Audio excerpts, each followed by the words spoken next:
chat if you want to take a look. The others have also been updated, but we'll do a walkthrough to begin this session. Let's see. Are we live on YouTube and the socials? I think we are. Well, time to start the session then. Welcome, everybody. This is another forum session. It's been extremely exciting to have these to get direct input and great proposals from the community. And so we're continue doing it until we reach a preliminary conclusion, probably tomorrow. Um, I already just said, I'm not sure if I was already on stream in public, but there has been an updated Agora post made today with the changes in the sections 1, 2, 3 already incorporated. This is not necessarily the final version of that either. We'll continue to look for great feedback and input to further amend it if necessary. Today, we will go over 2 sections, which is section 4, the catalyst for growth, and then section 5, the reflexive strategic investments. 2 very different sections, so we will tackle them one by one, first one, then the other. The format is as following. We'll start with clarifications and questions on each section after walking through them, and that you have 2 minutes for. If you come on stage, you can request anytime during the while the expose is being done. So while we're doing the walkthrough, and then we'll bring you up one by one and answer any questions that you might have on the specific section. And then after the clarifications are done, and we're hopefully all on the same page, then we have another segment, which is specifically for input, proposals, amendments. For that, you will have 5 minutes to present anything that you would like to see in the proposal as it should stand and be voted on in the end. So we're doing basically the same thing twice. Hopefully, we're trying to wrap it up in about in a time window of 2 hours. This is why we have the timer. We also want to keep it very concise, make sure this remains focused and doesn't end in the usual parliamentary debates that go nowhere. And so with that, we are jumping right into it with Robert, section 4. We'll see some of the new things that have already been amended and included, and then we'll take clarification questions, so you can start requesting now. And then after we're done with that segment, we will invite you up if you have any proposals or input. There's also a forum that will be shared here in the Discord chat. Please come in here if you want to contribute. Don't stay lurking on YouTube and Twitter, and come in here. Over to you, Robert. Welcome, Lucian. Welcome, Benjamin. Welcome, Robert. Let's get this started. Thank you. Maybe I'll just add 2-3 notes. One, we'll try to do a marathon that's even more intentional than the last nights. We were discussing specifically that not only are we obliterated in the evening, but it's hard to also get something done. And make sure that before we do the conversations, there's also some code pushed. There's also some integration of feedback and so on. And I was just mentioning that a lot of great credit goes to the teams internally for pushing through this just chaos and pain, because taking it in, just going through the conversation and making sure that we see the light at the end of the tunnel, that's the most important thing. So thanks a lot for being here. Actually thanking the team also a lot for pushing on these two ends, both Supernova and the economics discussion. And yeah, we'll try to make it as intentional as possible in the presentation side, getting your thoughts then and perspectives, and then moving forward. Robert? Oh, today I have an easy job because I have to present only one. The second will be for Danny and Lucian. So buckle up and let's do it. So the catalyst for growth, it is starting to receive a new name, the accelerator, because that's actually what we want. So this is the emission for two of the funds, the ecosystem growth fund and for the growth dividend fund. So the funds go, some amendments were added. The funds go to open sourced labeled DAO smart contracts, and they are released based on well-defined KPIs and exact formulas programmatically. And only when the DAO members sign that the KPIs are met. We have received a fun introduction around DAOs from I think it was Andu, yeah, this kind of 3 seats plus 3 seats plus 4 seats. It is great. I can take 1 seat from each just for the fun of it. You know, I mean, I am an Excelians member, Foundation, and EGLD holder as well, so it's okay. Jokes aside,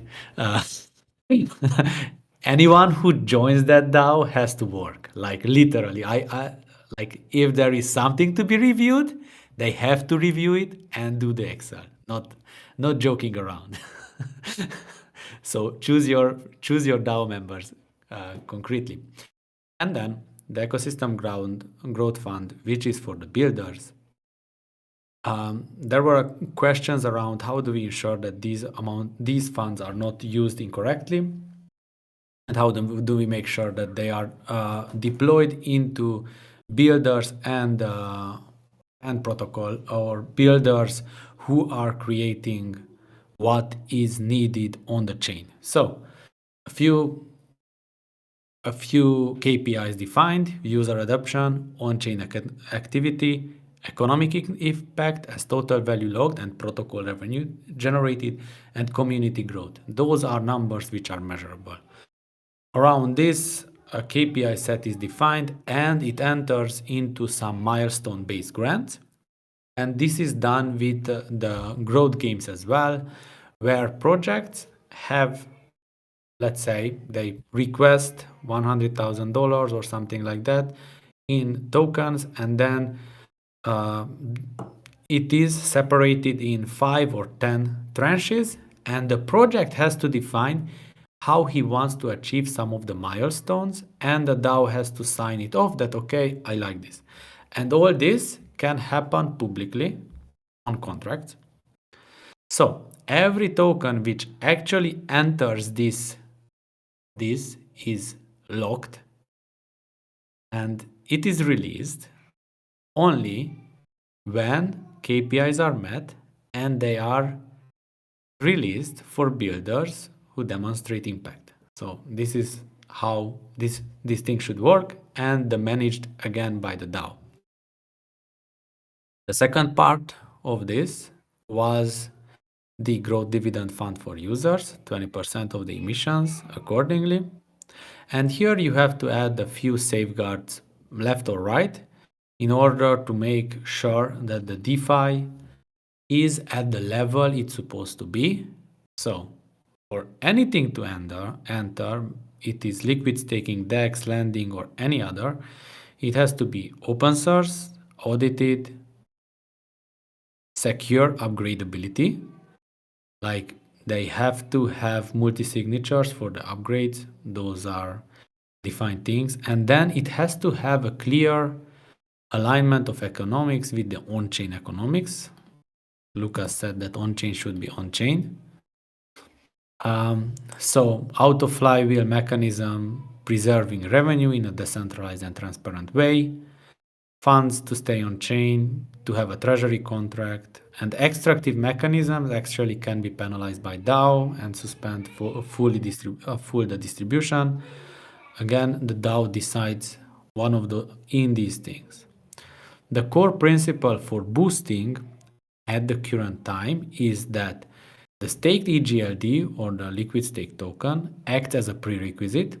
This is added because it might be possible to do, but it will depend on the DAO, that even people who have staked EGLD in one hand and come with other tokens on the other hand, that's okay. So they don't need necessarily to go into liquid staked. So again, snapshotting mechanisms and other technically can exist, but this is added there, so it is not forced to one or two LSDs. It is a decentralized growth engine to be worked on. But for example, the first analogy we want to do is that the boost reward is calculated on the new external capital. For example, brought in stables or Bitcoin. Some token identifiers were added here, but every token identifier can be added by the DAO, vetoed, voted by it, and discussed. And you have to see how this is used on the DeFi. So you get boosted rewards, for example, for the new tokens you brought in. For example, if you have 1000 EGLD staked in wherever, but you bring 10,000 USDC more into an approved lending protocol, you see the open source and everything, as I said before, you get boost for the USDC as well in forms of EGLD, which gets into you from the contract, so the growth dividend DAO directly. But again, this doesn't go to DeFi builders and they distribute. This goes towards directly to users. And here you have a lock mechanism for unused tokens, and let's say they are failed to meet predefined KPIs, but first those KPIs are not met.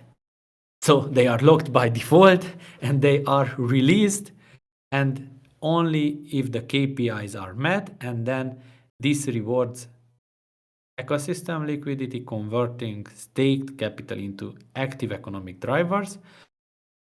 And this is meant to, let's say, 5x, 10x the current liquidity on the chain, and 5x, 10x, 20x at least the current volumes on the chain. So these are, let's say, the analogies for the 0.4. Yeah. And I did it in quite a few minutes. Thank you, Robert. Feel free to request the mic if you have any questions or need clarification on this. Maybe I'll ask Lucian or Benjamin if you guys want to add anything to this, or else we'll just wait. Or if nobody comes up, then we'll move on directly to suggestions and amendments. I think just so first thing first, again, hello everybody.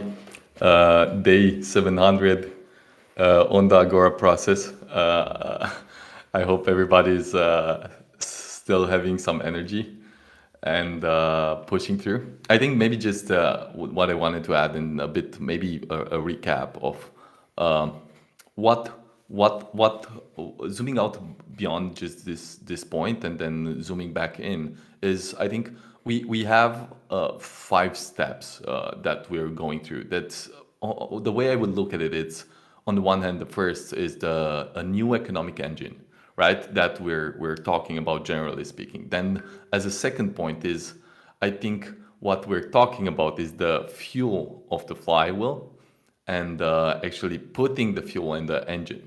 And now I think where we are right now is putting the brakes, right? So we're talking about specifically adjusting and putting some safety measures, safeguards for the engine and the flywheel to work. I think, again, now going back to zoom in even more, the need of the safeguards for the ecosystem with the whitelisting and security principle goes without saying. I think even yesterday we discussed a bit about the safeguards on sponsored transaction and actually supporting the builders particularly, or supporting the users to engage with the ecosystem, and especially builders bring their users to the ecosystem. But now I think also with going even deeper to tackle the liquidity providers. I think specifically if we look at the needs of the ecosystem,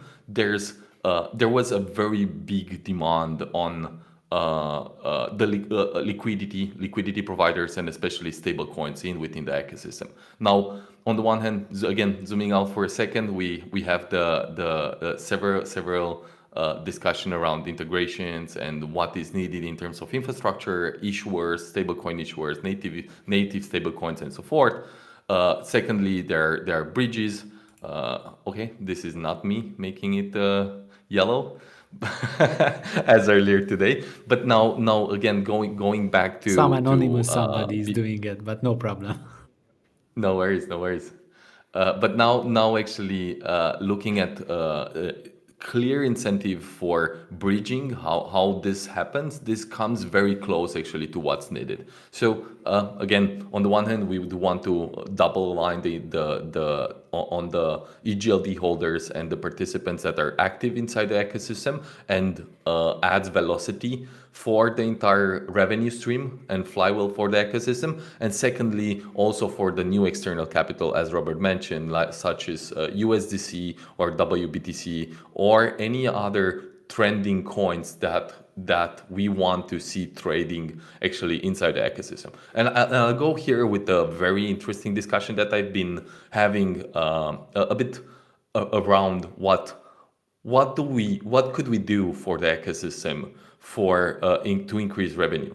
And I think generally speaking, users in Web3, they are interested on many hot topics but unfortunately, because the ecosystem or the industry or the liquidity across chains is quite split, and there are coins that exist only in one particular segment, what we were thinking is even bringing this kind of liquidity or points of interest for the users closer to us. And how would that mean? Would that mean? Think about also that even in Exporter, we have hundreds of thousands of users daily that are actually looking to swap, looking for liquidity, looking to participate in all kind of incentives or kind of experiments. But because they are not brought home, and home means on MultiversX, the routers of the swaps suggest that the users go and is being driven somewhere else. What if we can have all those kinds of experiments actually home? What if, since we are actually providing the entire infrastructure, finally we could just have the right incentives for people to actually bring their liquidity from somewhere else, bridge it to MultiversX, and combining and serve it to the ecosystem. I think this is a bit how I look at this stuff. I think it adds the right safeguards and also drives already the discussion into a very productive angle for the ecosystem to fly. Great. Benjamin, anything to add here? I've already put out the request if you guys want to come up with either questions or amendments, suggestions. Feel free to request now. This is kind of like the boarding process on an airplane. Groups 2 and 3s are now allowed to board. I would actually invite all the senators and builders and all the priority people that are here with us to proceed to the microphone. Exactly. I see a question. I did see this a few times, MEX being brought up in these discussions. There is a pretty clear reason why MEX is not part of these conversations, which is maybe one of you guys want to address this. Maybe a good thing to think about. What we want is to take one currency, which is EGLD, and make it rock. With Supernova, make something that people love, that gives you that type of energy. You wake up and you say, this is the ecosystem that I want to be in. Now, we do have and have had some very good conversations internally about MEX, about X Exchange, but I would not combine now the conversations. We want to take this and come to a good conclusion, and only afterwards open up a different box, because otherwise we can very easily, it's already 20 conversations that we're having on every every subject you can imagine. So we want to close some loops first, make sure that we've actually added something to the balance of conversations. We've paid some debt. We're in a good position. Supernova is coming. EGLD is ready. And then we can take something else and then say, how do we close this? Let's do another marathon and have a proper conversation. This is just for context on why we're trying to be very intentional. And the intentional is at first saying no to everything that is not related to the economics as of today, so that we can reach a good conclusion one step at a time. Just 2 cents on this, as I am sometimes part of the X Exchange discussions as well. That is led by Claudio, and this year there were, I think, 3 proposals already on Max, and that is actually going into a good direction, and a lot of more upgrades are coming on that. So, and I think that Claudio shared some of the how he wants to use some of these new possibilities on X Exchange to boost everything around Max. So I think that he will be a good person to discuss about, because he gets a lot in this sense. I think he has some buybacks in the plan, just to put it like that. But again, just giving the mic actually and inviting Claudio to for an agora similar to this one. That would be Si- awesome. si- yeah, I also similar to shared this one. I also shared one Agora post actually that went through very, very recently, I think in the past month and a half, that actually made significant changes to X Exchange and the MEX mechanisms. So please, these are really separate conversations. So we'll focus on the EGLD, but clearly I think this is also very obvious in some sense. When EGLD grows, everything in the ecosystem benefits. And so this is in that sense connected, but certainly deserves its own conversation and focused discussions. I'll maybe just take a news since we are the growth, and maybe just one point what I was mentioning earlier, because this is very interesting how it all connects. Earlier when I was mentioning about the flywheel, particularly how and can we leverage the right incentives and the right tools. And if I look at the right tools, I'll just connect all together in a flywheel. Think about that again. Most of the users in the X portal are using the auto routers there and the swaps. Now, especially with this from this kind of angle, we were actually having the discussion: what would it take actually to drive the volumes back on X Exchange and make sure that a lot of that volume is being captured and actually turns back to the max economics. And particularly with that, this point I think also tackles very good and aligns with that, where there is a clear incentive and method now to bring and drive that kind of volumes more into this ecosystem and less somewhere else. Yeah, closing that loop, but just I think again, some stuff are not obvious, but now actually that are brought up, I just need to clarify and actually saying that I was addressing exactly that without stating that actually directly.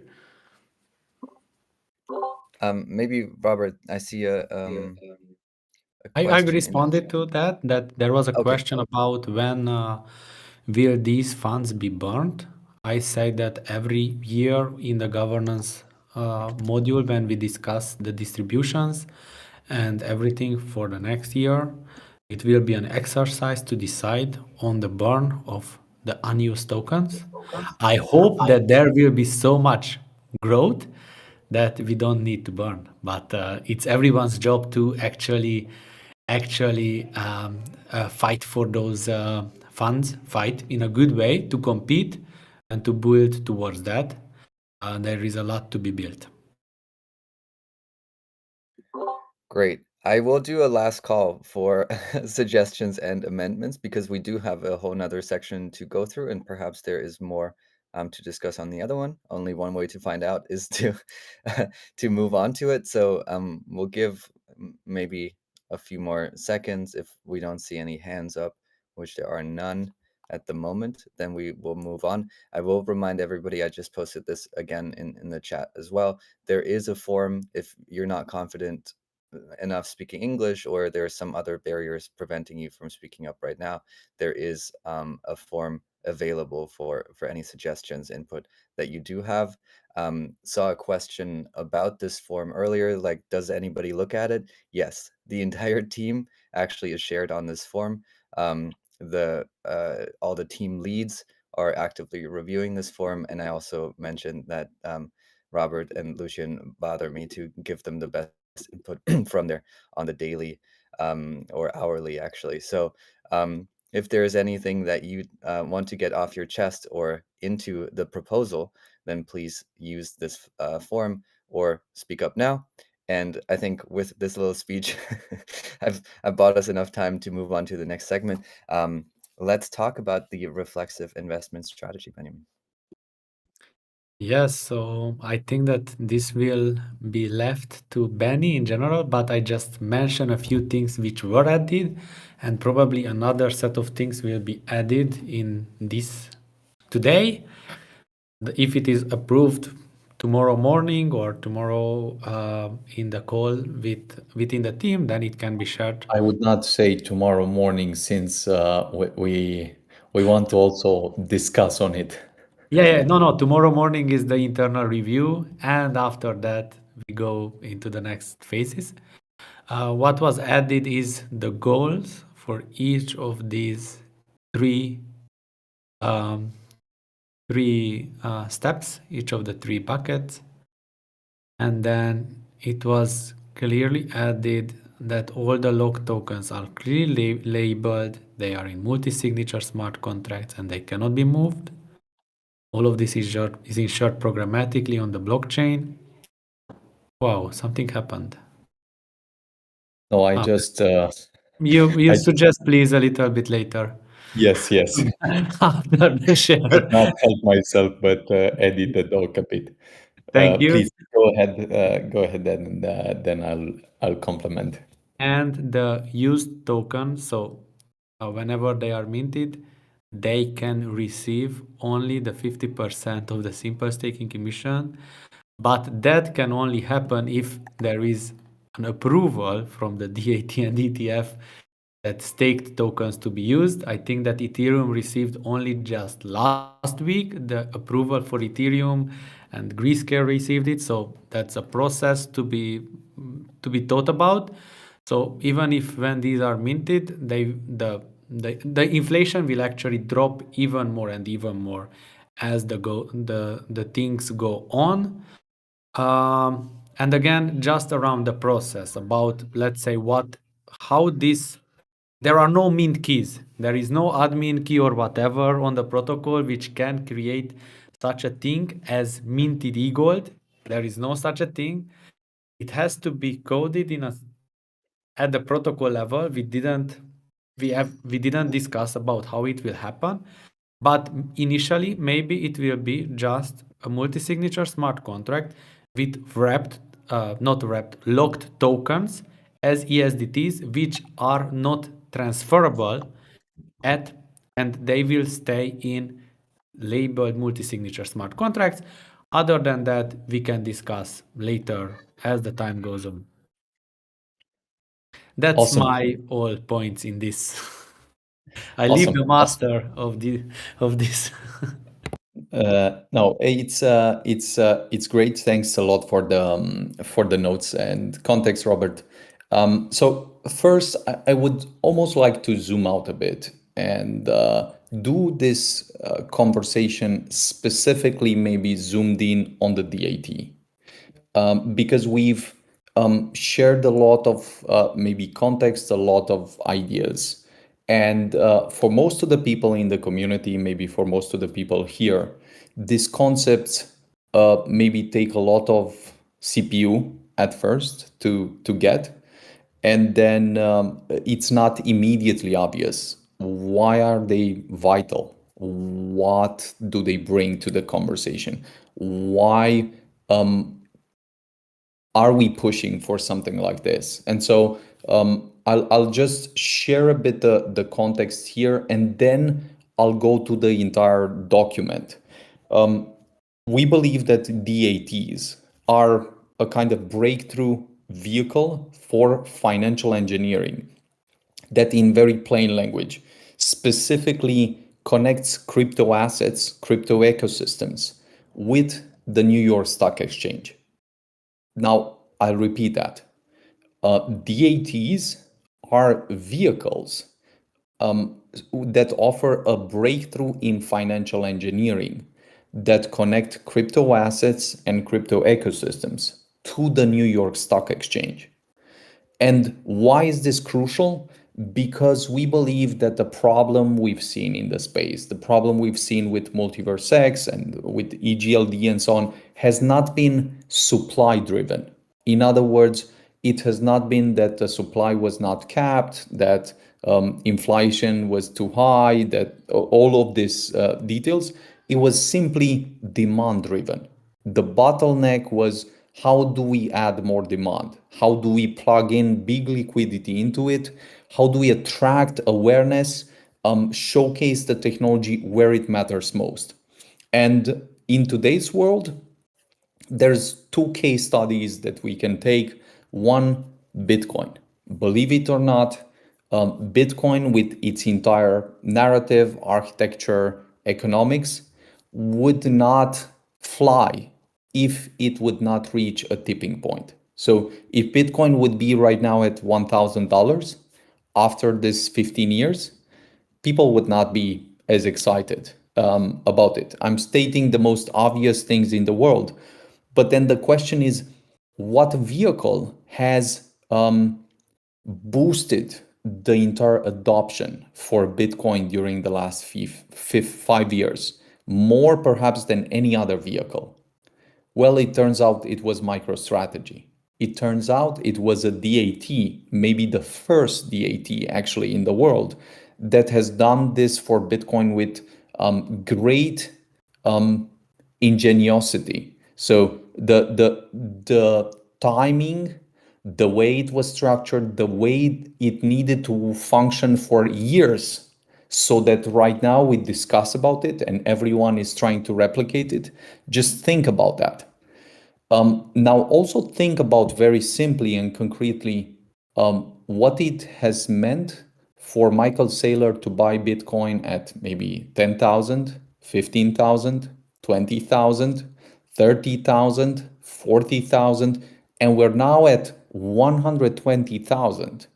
And this gives you an idea because he doesn't intend to stop. It means that he has found a way to get the liquidity from the stock market and plug it into the crypto market and rebuy.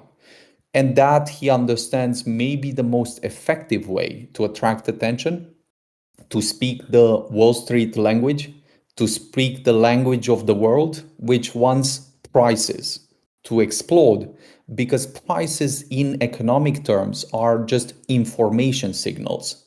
The price going up, the price going in a certain direction is just a new information signal that conveys something to the world.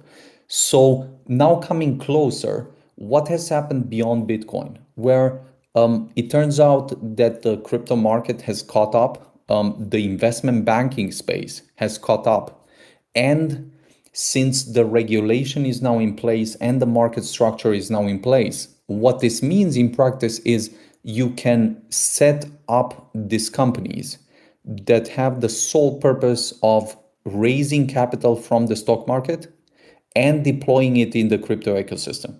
Now, this almost sounds like a dream that should not be true. It almost sounds like something that you could not state just a few months back because of the old administration. Except this is how the stock market works. And except that just as maybe exchange listings happen in the crypto space, in the public capital markets, investment banks are the exchange listing agents. before you list yourself on the public markets, an investment bank is doing the due diligence, is doing the structuring of the deal, is doing the entire basically advertising of the deal to other investors. And this brings us back to the DAT that we're discussing about. There are almost a few stages to such a DAT to happen. One, you need to have several conversations with investment banks, because investment banks are the first step to get a preliminary conclusion for, to get a review from, to understand how you can structure the deal, because the deals can have 100 flavors. There's a very complex and then diverse set of variables that need to be configured. And this is why the investment bank is there.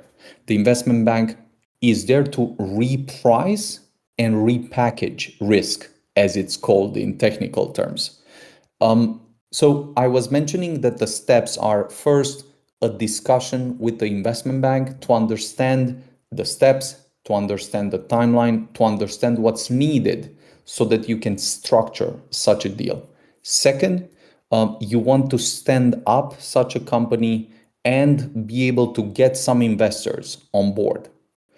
Third, once you have a company like that, that is publicly listed on the stock exchange, which entails an entire legal and compliance process that is similar to the IPO. Now, remember that companies usually prepare 1 or 2 years to IPO. That means that it's not simple. That means that it's not easy. It's in fact very, very, let's say, legally and regulatory burdening in some sense, because the public markets have their way of working. And this is just plugging a new technology into the public markets that work in a certain way. So zooming out, I mentioned the discussion with the investment bank for simplicity purposes, the standing up, so the approval of the investment bank. Suppose that there's an approval there, then there is a process of preparing the companies and preparing the entire process. And then there's to stand that company up and have the public listing, you need to finance the company with the seed capital that is required so that the company can be listed on the stock exchange and can start gathering capital from the stock exchange, which is the last step. Now, I've mentioned this because we've also shared the thread, and I encourage all of you to just check the thread. Or if you're super lazy this evening, just this evening, you can check the video that was very much cooked by Lucian, actually. For all of you that do not want to read something this evening and maybe only want to read it in the morning. So there is this option this evening, but in the morning, it's necessary that you also read the thread. What's special about the video is it simplifies not only the structure, but it simplifies the arbitrage opportunity. Why do people start these companies? What do they want to seize? And then how does the premium work? How do you make money in this game? Because a company listed on a stock exchange cannot exist without making money. So I've explained a bit the initial process, and now I've explained a bit the arbitrage, maybe the scale of the opportunity.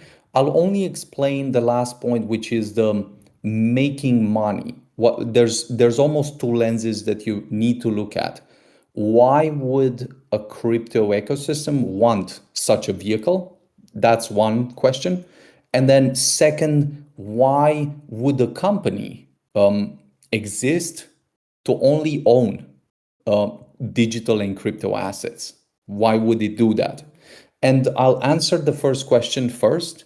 Why would the crypto ecosystem want such a company? Well, it's very simple. The crypto ecosystem wants more liquidity that is from the deepest liquidity well in the world, which is the stock market. And then if that liquidity is better, more inexpensive, and has a larger supply than any other liquidity pool that you can bring, then that's the right conversation to have. The second part is, of course, why would the company actually exist to just buy digital assets? Well, it turns out that there's many institutional investors and corporate structures that have all the relation with the stock market, that have a very clear, legally bound mandate. And they may sit on billions and billions and billions of dollars, but in their mandate, there is nothing written that they can invest in crypto. In other words, they cannot own crypto, they cannot own custody, they cannot go through all this process. And because they cannot do that, it's extremely important that they have a shortcut, that they have an instrument that gives them crypto in their own language. And so the DAT is essentially a shortcut for these institutionals to deploy capital without owning crypto, without going through custody, without learning anything, and most importantly, without overriding their legal boundaries. So because DAT enable the institutionals to tap into this and companies to tap into this, there is a huge arbitrage opportunity.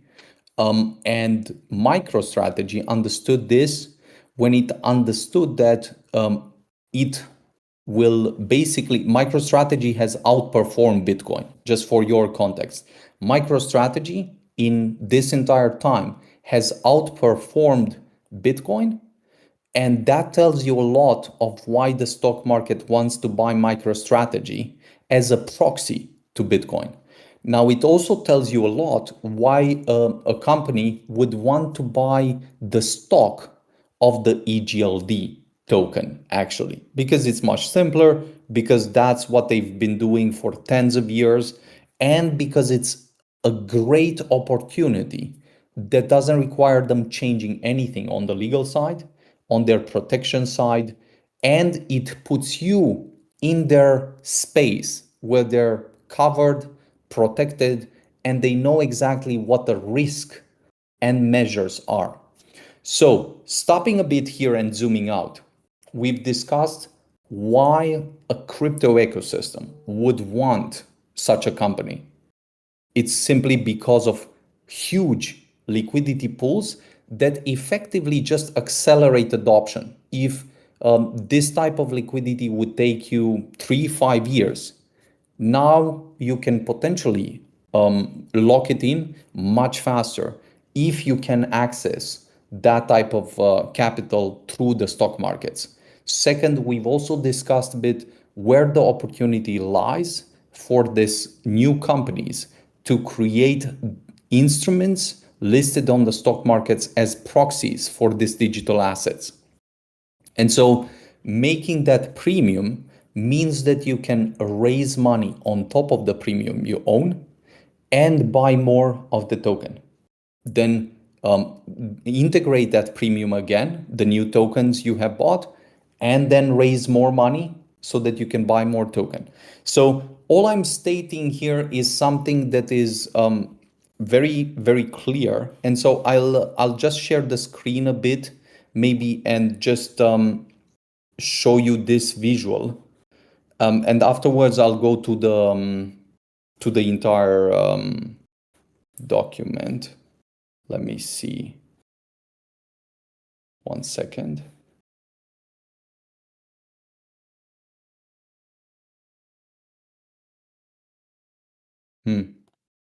I don't think I have this application. One You sec. don't need to be in application. I am actually on the browser, and then you have near the By the way, camera, you I have the just shares. one note, Benny. I was thinking Yes, maybe whenever you feel that you want to give me also 2 minutes, I wanted to donate sure, my time to play the video here, actually, to at least try. I don't think like I think it's very relevant for this and just sure, explains sure, in a way clean. sure. Let's do it. I'm happy to extend some time to you, my brother. Let me try to. Ah, okay. Seems. Let me just see if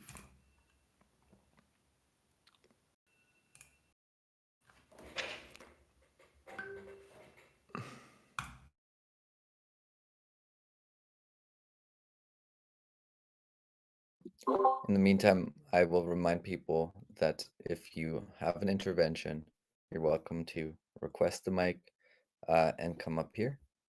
I see a very long post sent around. Maybe you just want to use 2 minutes on stage to ask a question. I don't really see a question or a suggestion in there, but feel free to come up and share what you want to share as well, because very few people will see this chat that are watching right now. I will. Um, By the way, I'm just resetting my Discord because to I share. just did that as well. I just did Yes. that as So well. Maybe please, let's please let's share see the if my screen, and I quickly reset my Discord.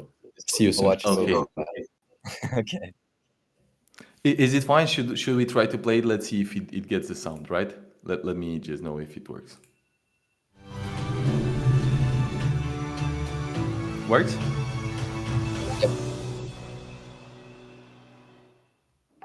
All right, let's jump right in. There's a huge shift happening at the intersection of Wall Street and crypto, and it's all about a massive $100 billion bet. But here's the twist. This isn't about a bunch of individual traders. We're talking about publicly traded companies becoming the new whales in the market. And believe me, it's changing everything. So, why should you care? Well, it all comes down to this one absolutely staggering number, $100 billion. Let that sink in for a second. That's the total value of crypto that this new breed of public companies is now holding on their books. And when you look at how that breaks down, it's pretty telling, isn't it? Bitcoin isn't just the main course here, it's practically the entire meal, making up over 90% of everything they hold. It's clear they see it as the digital world's ultimate reserve asset. Okay, so this really brings us to our first big topic, the corporate crypto gold rush. Let's dig into what these companies actually are. And why they've popped up seemingly out of nowhere to become these massive players. So the official name for them is a Digital Asset Treasury Company, or DATCO for short. The easiest way to think about them is this. Their job isn't to make a product like software or cars. Nope, their entire business model is to go out, raise a ton of money on the stock market, and then use that money for one thing and one thing only, buying and holding crypto. And what that means is they've become this incredibly important bridge. They're connecting the old world of finance with the new one. So for traditional investors, the folks who are comfortable buying stocks, they can now get a piece of the crypto action without the headache of wallets, private keys, or signing up for some new exchange. So why is that bridge so important? Why does it even need to exist? Well, get this. There are literally trillions of dollars out there on the world. We're talking pension funds, giant insurance companies, you name it, that are basically forbidden by their own internal rules from buying something like Bitcoin directly. It's just not on the menu for them. But buying a stock? Oh, that's easy. They do that all day long. And that's the genius of it. These DATCOs are the perfect, legally compliant, super simple workaround for all that massive capital to finally flow into crypto. All right, now this is where things get really interesting. We're going to look at how this whole setup transforms into a powerful financial engine, a kind of flywheel that lets these companies grow at a mind-boggling speed. The secret sauce that powers this whole machine is something called the Net Asset Value Premium, or NAV Premium. Honestly, this is the magic ingredient. All it is the gap between the actual real-world value of the crypto the company holds and the much higher price that people are willing to pay for the company's stock. Let's make that super simple. Imagine a company holds $100 million worth of Bitcoin. That's its net asset value, or NAV. Simple enough, right? But, and this is the key part, Because of all that pent-up demand and how easy it is to buy their stock, the stock market might value the company at, say, $175 million. That extra $75 million on top, that's the premium. And this premium kicks off this incredible self-reinforcing cycle. It's a financial flywheel. Just think about it. Step 1, the company sells its own stock, which is trading at that high premium. It's expensive. Step 2, they take that cash and use it to buy more of the underlying crypto, which is relatively cheaper. This makes their holdings per share go up, which gets investors all excited, which, you guessed it, keeps the stock premium high. And then they can just rinse and repeat over and over. You know, the guy who really pioneered this whole playbook, Michael Saylor, has this wild way of talking about it. Most people look at crypto's insane price swings, the volatility, and see pure risk. Not him. He calls it a voluntary volatility engine. He's basically saying if you're smart about it, you can harness that wild energy and turn it into a power plant for generating capital. It's a pretty radical idea. Okay, so we get the engine, we get how it works. Now let's meet the drivers. Who are the key companies actually doing this, and how are they starting to tweak and pivot the original model? When you look across the landscape, you start to see a few different flavors emerge. You've got the OGs, Strategy. They're the ones who wrote the book on this, slowly and steadily accumulating Bitcoin with these sophisticated debt deals. Then you have the newcomers, like Metaplanet over in Japan, who are going hyper-aggressive to play catch-up. And then there's a whole new evolution. Companies like DeFi Development, who are saying, hey, maybe Bitcoin isn't the only game in town, and are looking at assets like Solana that can actually earn them some income. And that really points to a huge strategic split that's happening right now. You have the original holder model. Think of it as treating Bitcoin like digital gold. You buy it, you lock it in a vault, and you just hope it appreciates. But now we're seeing this operator model emerge. These guys are buying assets like Ethereum or Solana and putting them to work, staking them, using them in DeFi to generate a real, consistent yield. The asset isn't just sitting there, it's productive.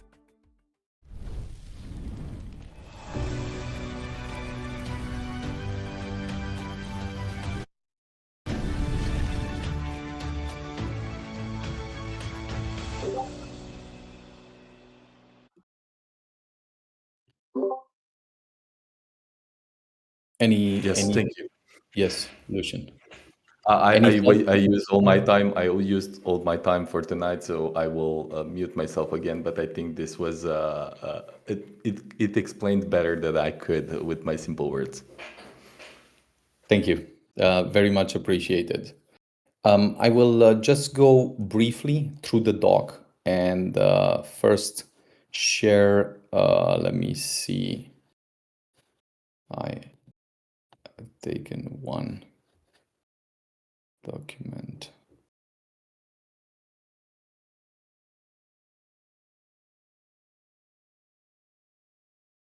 Can you see my screen? It's loading. Yes. There. Reflexive strategic investment, right?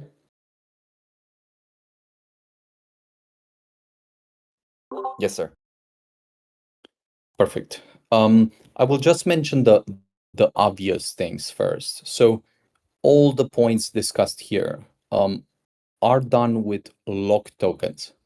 This means that none of these tokens come on the market during the time that we have placed here. Second, it also means that suppose we actually move with the governance and then we do not agree, we do not reach a consensus, basically this doesn't happen.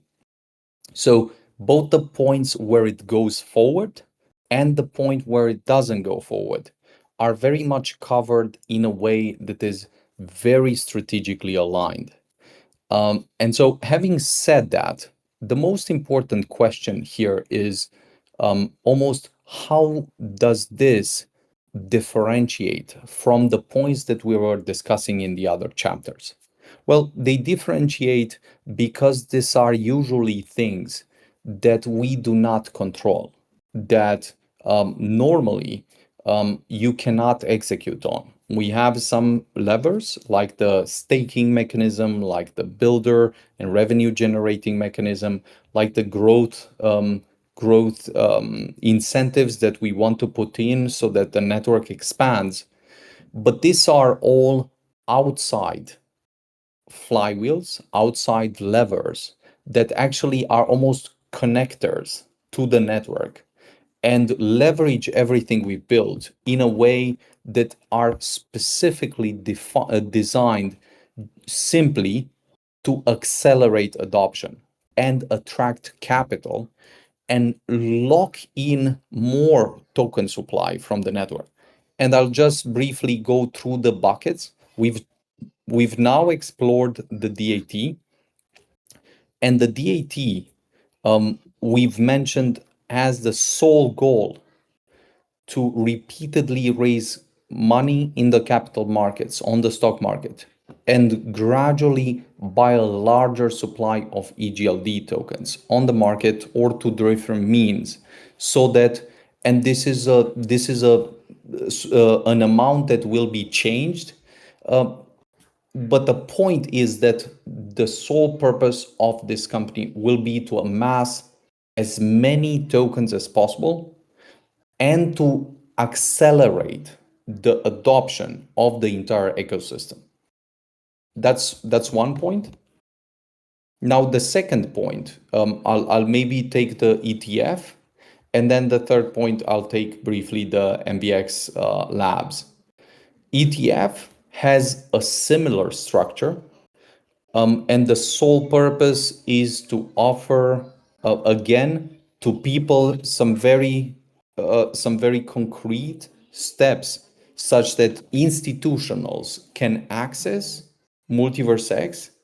One second. Can access MultiversX and make sure that although their mandate does not allow it, they can actually get a supply. One second.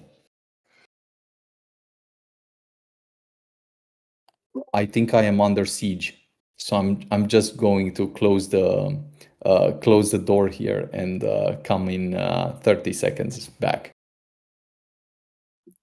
Again, a good time for you guys to request if there's clarifications right now. We already have Adrien on here. Have you up here in just a minute once Benjamin has gone through the document. By the way, Benjamin, your screen is not shared if this is essential to what you're saying right now. And you're muted, which is essential to what you're saying right now. Isn't the screen shared? I see my screen there. I'm stupid. It is there. Sorry. Shared. The timer just texted that the screen is shared. Yeah. Okay, so the institutional ETF, to accelerate the conversation, the institutional ETF is just another instrument that is even more structured towards some type of funds that can only invest in ETFs, longer time horizons with different structures, that taps into a different capital pool again from the US stock market. And then the MBX Labs part has essentially, we've discussed here something that I don't think we've discussed up until this point. First, what's the sole purpose of this bucket? It is to be able to represent MultiversX in a few ways. One, close 3 of the most important strategic deals that would enable the ecosystem to move forward. Specifically, one of the top 2 stablecoins in the world. I've mentioned some context during the last few days on the meetings that we've had. Those are meetings that are in the process and they happen. But the most important part is we want one of these 2 largest stablecoin providers in the world to be connected to MultiversX. Second, top bridges in the world. Third, top custodians in the world. Because without those, everything I was mentioning for the DAT and the ETF essentially cannot happen. Right? So these things are very much connected. They accelerate the liquidity, make it possible for people to come in, and for everything to be much more tangible when it comes to MultiversX. What do I mean by that? If you are represented in the White House, then you exist. If you are represented on Wall Street, then you exist. If you are and have someone that is part of these conversations, whenever they happen, then you exist. These are some very strategic and also concrete things there. Now, there's one thing that we've not discussed up until this point, and this is an entire conversation. It may or may not stand. It's still to be discussed, which is there is one scenario where effectively the money is secured, and it enables us to secure these deals and so on.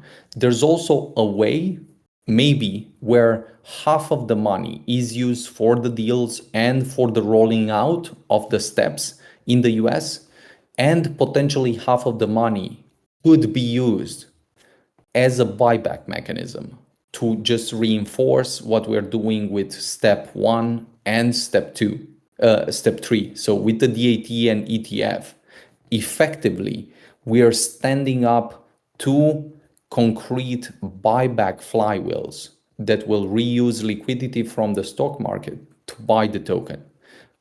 Now, I was just mentioning that through the labs, this is one path where it either secures just the deals and moves forward, or it can, with half of the capital, potentially proceed to execute also a type of buyback in the market. Now, to close a bit on this front, I will just mention a few of the. I'm looking a bit at the notes. I will just mention a few of the very. Let me stop sharing the screen. I would just mention a few of the very concrete things. For each of these steps, there's an entire track that takes months of work. But for each of these steps, there's an absolutely enormous opportunity that can plug a new type of liquidity into the MultiversX ecosystem. There is a timing when things like this should be accelerated to the max. And there is a timing where no one has demand for this, no one wants to come in. Now is the timing where the macro conditions dictate that there will be much more liquidity coming in the market. And so all this liquidity deployment vehicles, the institutionals, the capital markets, the stock markets, and so on, all of this will want to bet on the very risky and very high reward assets that are just entering the broader adoption cycle. And so this is how the start of that adoption cycle actually looks. With ETFs, with DATs, with local conversations that we have representing MultiversX at the White House, on Wall Street, and making sure that at the end of the day we understand that every dollar we spend should actually become very clear to us what we get in return. So if we take, let's say, the 100 million that should be spent for the DAT, what do we assume in a potential scenario? And none of what I'm saying here should be interpreted as investment advice, forward-looking statements, and all of that. What is the assumption? What do we believe we will unlock for EGLD? Well, we believe we will potentially unlock more than 2x, 3x, 5x, or potentially even 10x, actually, liquidity buyback once the vehicle is up and running. Why? Because once you have that vehicle, then you can actually use it. You can double down on it, and you can raise new capital. Now, there's many variables that we don't know, that we cannot control, where there's extreme, let's say, extreme scenarios such as COVID, or some other things like that, wars and so on, that could trigger something completely different than what we see right now signaled in the market. But in all current scenarios, in all current models, what we see is that capital is gathering from all possible directions to enter the stock markets in a big way and to enter digital assets in a big way. So I've shared one thread on the DATs today, and we've also shared the video. There's many questions, many conversations to look at in much more detail. But I do believe that this is actually one of the most important steps that we might enable for this network to not only be represented in the US, but actually use this stock market tailwind as much as possible. So that's one thing. Maybe two other points, and then I'll conclude this segment, and then we'll open up the thoughts, feedback, ideas, and improvements. One is we'll treat the ETF separately a bit, again with a thread that gives you the overview, that gives you the context, that gives you some of the questions and answers, because that is another elephant in the room. You almost cannot discuss too many of these conversations in the same room without losing touch of reality, right?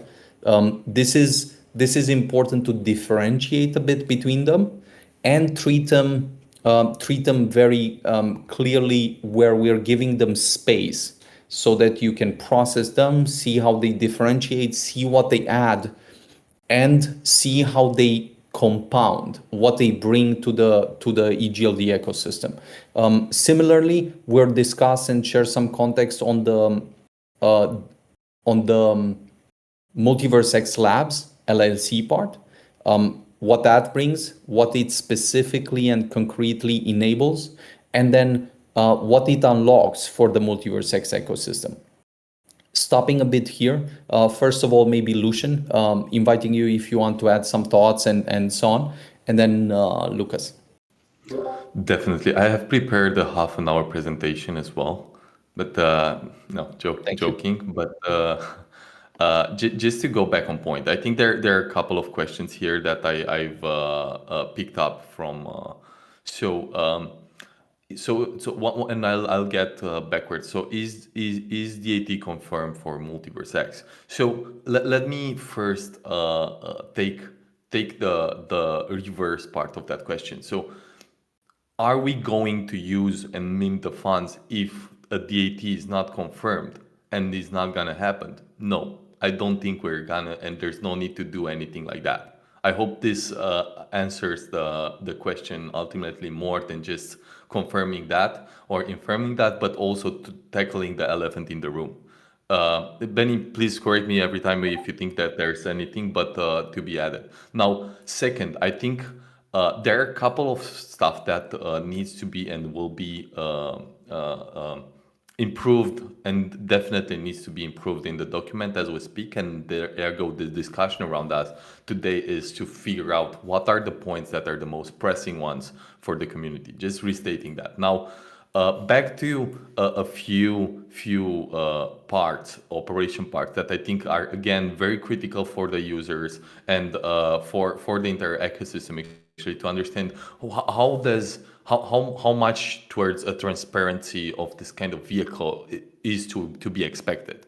Now, here's the thing that I think is not obvious for everybody. Since this vehicle is going to be public listed, the entire price and valuation of this stock of or the share of this special purpose vehicle that is going to be listed on the New York Stock Exchange is given by the net asset value of this of the holdings of this entity. Now, what does that mean? That actually translates particularly to the balance sheet of the units that the vehicle is holding, that needs to be publicly attested in a monthly format, I guess, if I'm not mistaken, in order for the valuation to be adjusted. Now, secondly, more than that, actually, now going and just doing two step further, assuming that this asset, this entity could and will have those specific assets in the balance sheet, those could be also reused then afterwards in generating or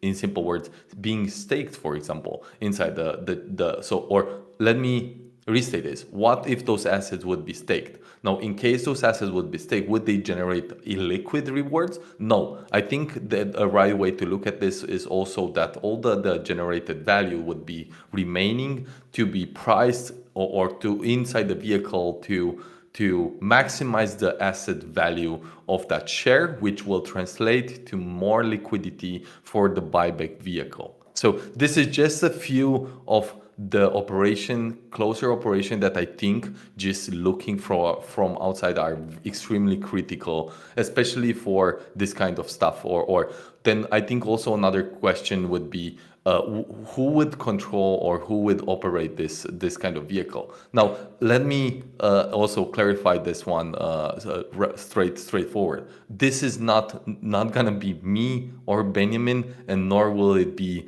into our control. Nor I think we want to actually operate directly into U.S. stocks markets, but rather focus on the Web3 industry and the MultiversX ecosystem. I think this is an entire different game that is to be appointed and will have very much to do with a fully regulated framework, more than like an IPO traditional stock than to a Web3 industry. We are fully committed to what we do, and for that I think it's a clear path and a separation of powers that will happen and will be controlled fully by a separated entity that is only by the law allowed to operate like that. I don't think there's any other path. Yes, please.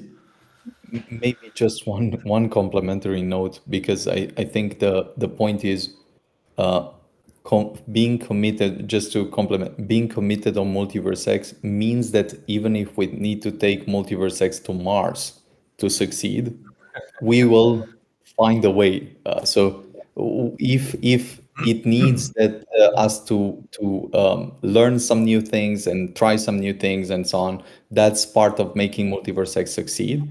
And then there's also one element here, which is there will be, to translate this a bit more clear, there will be a management team that will execute and operate that company with intentionality, with depth, that understands Wall Street, that speaks that language. Now, what will we have an involvement? I think there will be an involvement of the foundation, 100%, for governance reasons, for control reasons, because of very obvious reasons. So the extent on how this works in practice will be defined once the conclusion from the, let's say, legal framework, lawyers, conversations, and so on. At that point, we will be able to share all of this. But I'm just making sure that there's a kind of clarity. There will be a separate team. That team will execute everything, including CEO and so on. And then there will be a kind of board governance process that enables the foundation through its members. We've not yet decided how and so on. At that point, to be part of the conversation and to make sure that we're actually well represented in the conversations on Wall Street. But you can, Lucian, you can, if you want, take some more of the questions and just go through the process. Maybe just another question. I see, just reading it. So I see that all other chains are already or will be applying for DAT ETFs. So because it's going to become competitive, what's our edge to attract funds and tech? The tech, or potential upside for the dollar. I think this is both. So if I look at the ecosystem and I compare to the most prominent players that we look up to, if I look particularly at the building blocks that we do have, I think we do have pretty much everything that we need in-house, so to say, or inside the ecosystem as we speak, and even superior technology towards that. Now, if I look at the upside, and if we manage to attract the attention needed to desire to the ecosystem with the right vehicle and checkpoints, actually, or checklist done as an investor from outside, I think MultiversX stands with an outstanding upside potential compared to pretty much anything. Looking at the state of the art, what we are looking up for, and understanding few steps ahead, particularly towards that. Now, not including anything on the tech side, because again, that's something that I don't think we need to rediscuss many times where we stand, and people have already played with it. And again, with the supernova, it's obvious what this will become and what are we competing towards. But I think as a sum, I think me, or generally speaking, as with the most ambitious and prominent investors when I talk to, they are looking at what is a bet that has an outstanding potential that would make an impact in my portfolio. I just don't want another 100 small bet that will just make no impact overall. Now, if I look where we stand today, yes, it's extremely hard. Yes, it is extremely tough from the position where we speak today. But yes, hell yes, I think it has a potential to actually translate to something that I think we all wish and believe that has more potential than anything else in the space. Yeah, pausing here, and I think I just would love to actually have also the questions to be brought up on stage as well. Since we do have Adrien up here, Adrien, welcome. I don't think we really need to put on the timer since there aren't any other questions. But keep it short, precise, whether it's comment or question. Yes, thank you everyone. Thank you for having me again. I don't know if it's a question, but I think it's more about a comment. But when we see the Bitcoin, the first ETF Bitcoin listing on the New York Stock Exchange, we see a massive success for sure. It's drive the price of BTC up. The MicroStrategy, the Sailor company, help a lot as well with DAT, with the premium and so on. But when we also saw the listing with maybe, let's say, Ethereum, we thought that the beginning were way much harder for Ethereum to see a positive impact with the ETF. And my maybe only remarks would be how we can, as MultiversX, as with EGLD, make that the start is great as soon as we are able to participate in these giant markets. I know that it's a tough question. Maybe you don't have all the answer today, but yeah. If you have any thought Maybe I'll jump. Yes, very good question indeed, and I definitely don't have the answers today, all the answers today, and as of almost anything that I know, it seems to be still evolving. But nevertheless, I think from the point where I stand, if I look at the two vehicles, there's one actually ETFs, and there's a different mechanics around the DATs. And I think DATs are just another superior vehicle, supercharging actually or amplifying the magnitude and the speed of the buyback mechanism. On the other hand, ETFs have mostly a distribution option, and also they do address a totally different market. They are mostly addressing and serving a completely different market actually in the space, and this is fundamentally different. Now, if we look at the order on which we discuss the things, also there is a strategic positioning on why the reasoning between one before the other one. And yeah, I think this is again first just the superiority on the vehicle. Secondly, it has a lot of the mechanics and the distribution of each of the paths. Yeah, I hope at least it comes closer. I know it doesn't just answer directly, but Benny, maybe if you want to add or. Yes. So I think there's maybe 2, 3 points that could matter for a listing and its effect. What we know is there's fundamentals, and in that respect, Ethereum, I would say, doesn't look very good or very sexy at this point.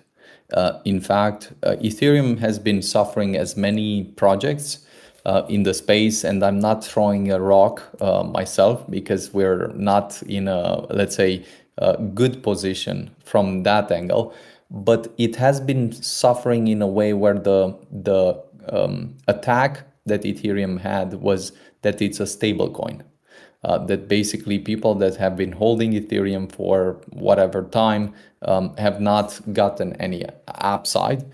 And there's been a lot of discussion why, for instance. One clear path is Ethereum has not been competitive on the technical front. It has not found a way to move beyond the research phase, right? You discuss all these interesting ideas, but you can never put them in practice. I think here is where MultiversX shines.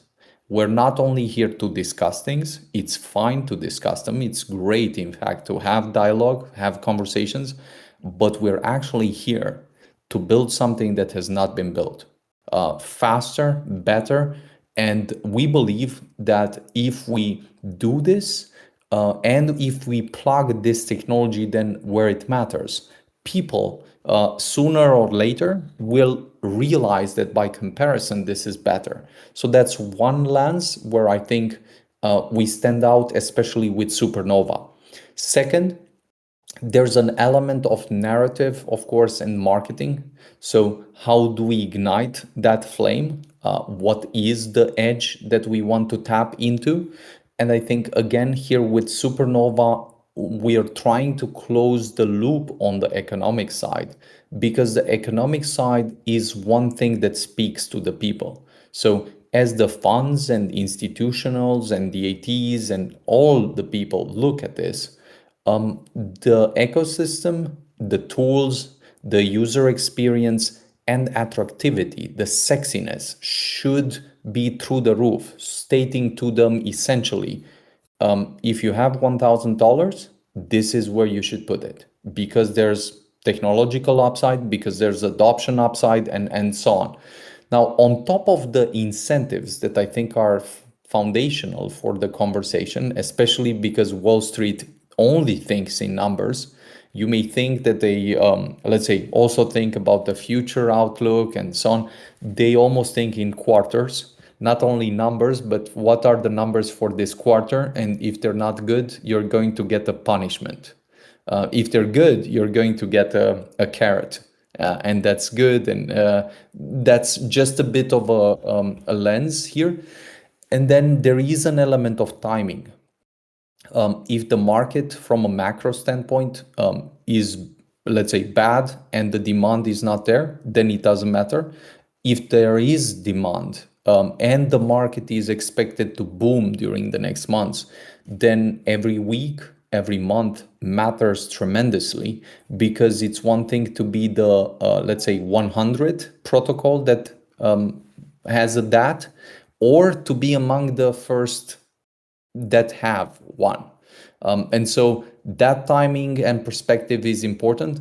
I don't think we've shown everything what Supernova can do and how it can differentiate itself. And this is why when we had the US Foundry session, I said this is not the genesis. The genesis is very different. So ideally, when we're having that genesis moment, we want to make it very loud. We want to make it very sexy for people and to showcase something that takes this idea of the fiber network and then puts it in practice so that people see how much better it is than the alternatives, and then why they would actually bet on it. That's just maybe the 2 cents. There's other perspectives, I'm sure, but that's a bit the 2 cents why we believe that there is a time, and the time is today. And we're by and large much better off in taking the bet and making sure that we give this a chance than just standing back, let's say, and thinking about it too much from where we are right now. Hope this adds a bit of context. Adrien. Yes, this- definitely it's help a lot. And maybe I want to emphasize a second thing to in my mind is really important, yeah, in my view. It's about the transparency. You talk about Ethereum. I know for a fact that during the past few months, a lot of the community member of the Ethereum community talk a lot about the spending of the foundation, how dark it is for them, how the fact that they can't trust anymore the foundation because they don't know where the money goes. That's why the price of Ethereum struggle a lot and so on. And I think after the new economic model is implemented, after the new Genesis, the supernova launch, it will be great to be even stronger on the transparency side with the community, to attract new community members as well, to share to the world, yeah, Web3, we are different. We explain where the money goes, why it's bring value to the holder, why it's bring value to the ecosystem, to the community. And when I read the article by X Foods from I think yesterday, he emphasized a lot about it, and I think he's right on that specific field. And I really want that. I don't know how we can build something together, because I know otherwise that for some of the deals you are making it, you have to close some doors. But I think we have to be even more strong on the transparency side. I know how to frame it differently. I can pick this one up. No, I think it's extremely good. And again, I also have to thank several other team members that brought this up, particularly the last days, especially pointing out in the light of the safeguards of what we were proposing, in the light of missing of the safeguards in the initial draft, in which light the foundation was looking, that it was actually no limit on many of the buckets, no separation of powers, no separation of concerns, and so forth. And particular to that was amplified a lot by so to say by the ask of even more interest. So on that, I fully resonate with that, and wanted to say that they encouraged me, and I encouraged my team already. Our team that since yesterday night. So yesterday night, again, we started that as well to work on the first transparency report that hopefully will have something out without making an official statement. I think the good part on that is that we're trying to use a lot and the progress made and the progress announced the last days. Finally, I think it has the right context to be put and back to the numbers that Benjamin was presenting on the initial US Foundry now in the right shape, in the right context. So yeah, just in short, yes, aware, acknowledge, and working on it. And also 2 points, I think we want to use Supernova and the new economics upgrade to also set a new standard on this front. I would just mention 2 points. One, I don't think the Ethereum price was going down because of that. It was going down because they did not do the upgrades. They did not Yeah, have the. for sure, But I but it do was agree a that main that topic about the intensified. community. Yes. I think if you don't do that, then the lack of transparency intensifies the let's say damage or the distrust and so on. So very much agree. And we take it as the biggest opportunity to set one, the best technology push with Supernova, a really competitive economics, and then to also set the grounds for transparency to pair that. That's the DAT flywheel inside the ecosystem that brings in more people, gives them the overview, and there is a delicate balance on how things are done. But we want to fight on this front actually with the people actually fighting the bad guys. There are always bad guys that will use whatever you say good against you, but the trolls are natural. The trolls will also go away. They're useless. They do not contribute. And so we want the right kind of strength, almost immune system, to be built by the ecosystem, because with that strength, you can fight through the next challenges and the next challenges. And yeah, that's it. But good thoughts, and thank you for that.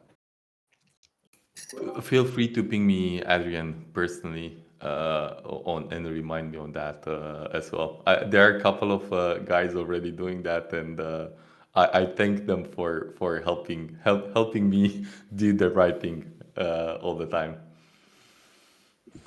Great. By the Thank way, you, Fernando. oh, sorry, Adrien. No, go ahead, Lucas. I was finishing just saying thank you. Thank you for coming up. Reminding everybody, this is not just a chance for Adrien. Anybody else can come up as well. Maybe I'll also read one of the questions here in the audience, and there were two in the same direction, sort of like, is the DAT ETF guaranteed to happen? We saw that a little bit, and then if there's any alpha on the specific progress that has already been made toward it, how many steps are there, how many of the steps have been implemented, if there's anything you are allowed to share on this, that might be good. This is Andu asking there, and I guess Marcus as well. Yes, so I will share a bit of what I mentioned before. Most important step is finding an investment bank partner, because a lot of the other steps are done in collaboration, in partnership with that bank. And that bank is pricing you, is structuring you, is putting a lot of the things in place so that the conversation can move forward. What I can say is I have had now probably more than 10 conversations with investment banks, a few of the top in the world, specifically specializing in the ATs.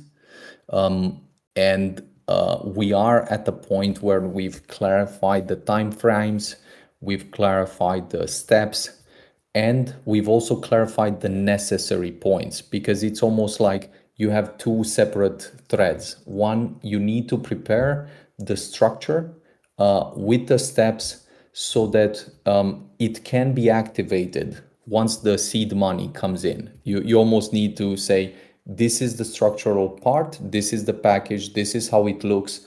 I need to get both maybe investor interest, getting the context, trying to sell this so that I see there is interest, there are people, and these are the paths.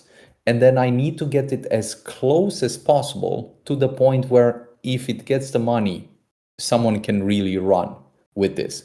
Now, at the same time, I need to state that the point at which this activates is, of course, the second minute after we pass the governance conversation, the governance vote, right? So we'll restate that in order for any of this to proceed, to move forward, we need to have these conversations, clarify, explain, dig into this context, and then at the same time go through the actual process of voting, and then after that go through some of these steps. This is for the DAT. As I was mentioning, for the other things, there's a separate parallel process, and I could go on in almost stating a few of the other steps that are always if then. So you do the first step, then the second step can be activated. You do the second step, the third step can be activated. But I think it will probably, at this point, maybe confuse people because it's a lot of steps when you think about a company going public, right? You need specific companies that have the ticker, that can be bought, that can be go through that process in a record time. And so there's an entire process of one, understanding the timing, understanding the opportunity, and structuring this deal in a way that investors are excited about it, they can buy, and you can do the first step. Then with the first step, and by the first step I mean the listing and the money being in the company, with that first step, then you actually want the next raise and the buyback, the next raise and the buyback. So in my mind, it's almost like what I'm asking myself is how fast can we get to the point where we've activated this new buyback vehicle? Once we have that active, we are going to see a process of actually some effects in the market, some new investors coming in, some new announcements as these things become more vibrant and active and more Wall Street facing. But yeah, I hope this gives a bit of context on how things look on the inside on this front specifically. I guess the most important question here is always when, right? There's there's some people asking these timelines. I think if you want to review the blog post that Benjamin put out today, there is actually a timeline mentioned that's quite specific. Yeah, And yeah, and feel free to treat that. I've explicitly mentioned there double, like not only that it's tentative, but this is very much dependent on the processes of the banks and so on. A kind of implementation roadmap, we've called it. You can imagine that we would want that yesterday, as in we wake up and it's done. But the good part is that if we move in the right direction with Supernova and the new economics, we're not only in place to have something very, very competitive, but I believe a lot of this will be front run by the smart investors once it's locked in. So if the governance has gone through the process and people start seeing that it's going to be positive, of course, people will want to have some stake in EGLD before all of this is happening, right? That seems very sensible. But yeah, again, hope this adds a bit of clarity on how things look. awesome. Monsieur Pet Detective, you asked something in chat, but maybe you want to ask the same or a similar question up here. Keep it short, keep it precise.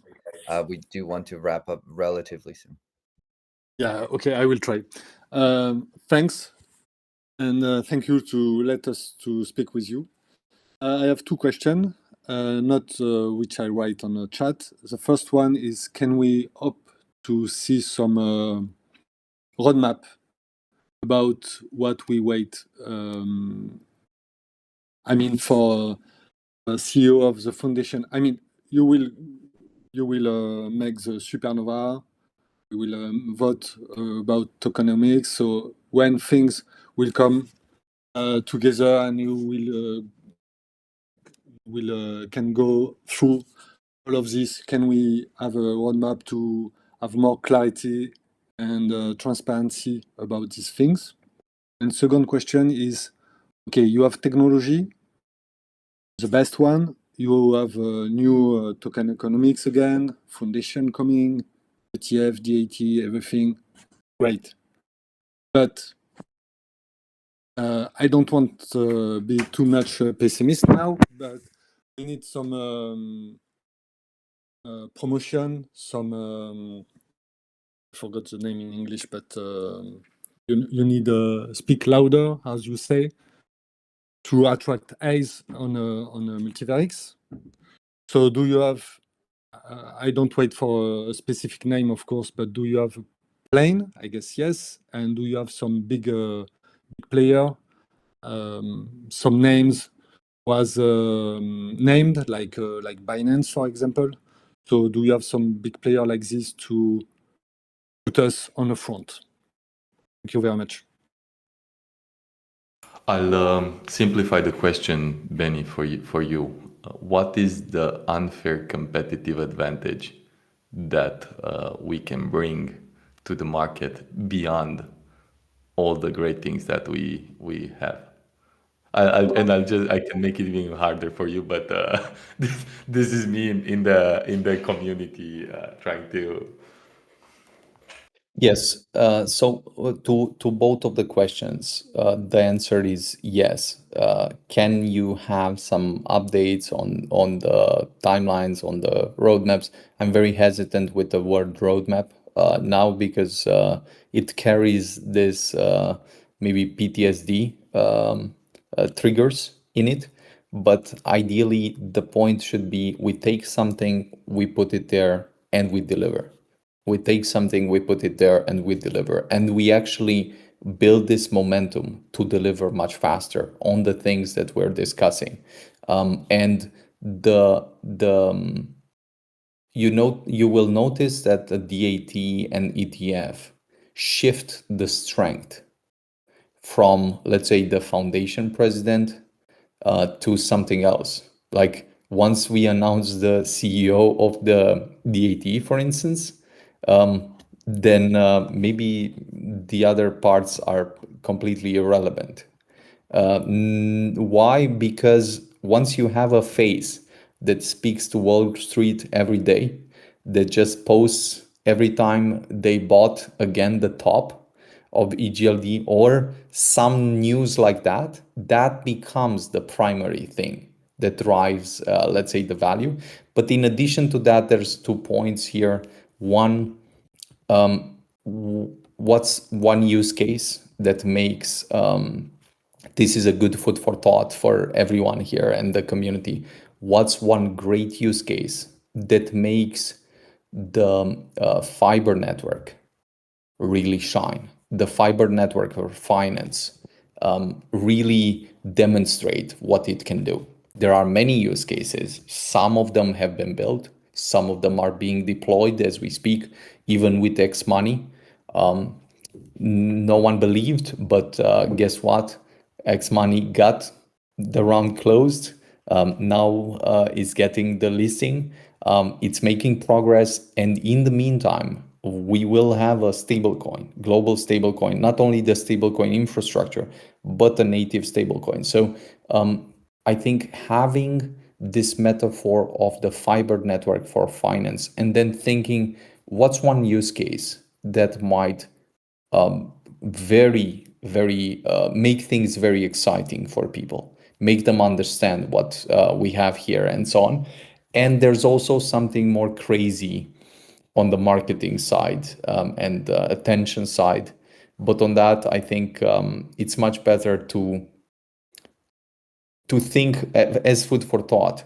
How can we make Genesis this crazy show where you discover not only the best technology, but you see it put to the test in a way that's public for everyone to engage with, and it makes a show for the entire world. That's just a bit of food for thought, and I hope it adds a bit of context. I'll just add one point that it's since everything here is a proposal, uh, there cannot be an implementation roadmap first prior to we commonly agreeing on those points. This is and this is why we're waking up every day and showing up here to make sure that we make to the point where those kind of stuff translates to roadmaps and then extreme fast execution. Stopping and giving the mic again. Thank you. I'll move you down to the audience if you don't mind. Thank you so much for the question. We have a new speaker up, And I will now implement a timer, if we can, of like 3 minutes for the questions, just so we have that, because there's at least one more question after that I already I see. think DB deserves a bit more than that. Okay, He's giving us a we can lot see more if time. it's needed, but I'm just So, saying.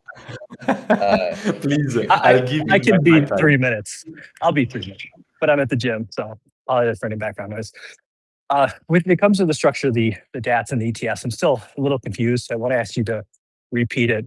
Really, I know you said first step was the investment bank, and then other steps. Still, I don't know if it's possible to put together a brief, like these are the steps in a poster or document, not what you guys have done or specific names or companies, but these are just the steps. Investment bank and this and this and this.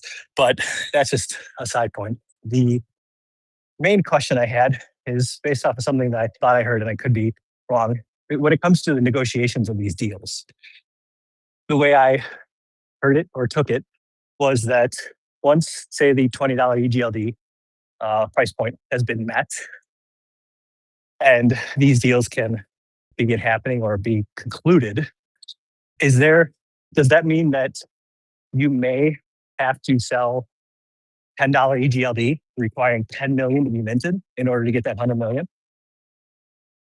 No, let me clarify. So all the funds from the buckets necessary for DAT, form the buckets necessary for the ETF and the labs, all the funds are locked for 3 years. So it means that whatever deal is done for the DAT, it's done in kind. That means that there will be no selling, no conversion of funds, and injection of capital in kind, as in EGLD directly put into that structure.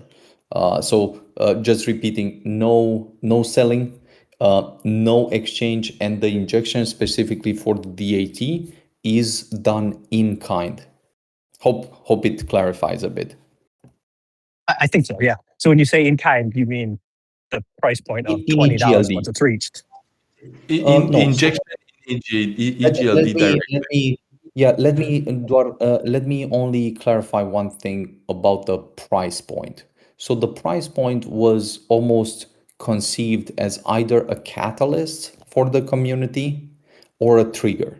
But the price point can be even taken away, and we can say once the voting is done, and we've agreed and we've proposed this, we've debated it with the community, and the vote has passed, we can already move forward and do not need any kind of price point to be weighted and so on, because maybe the price point only confuses people a bit with respect to what does this mean?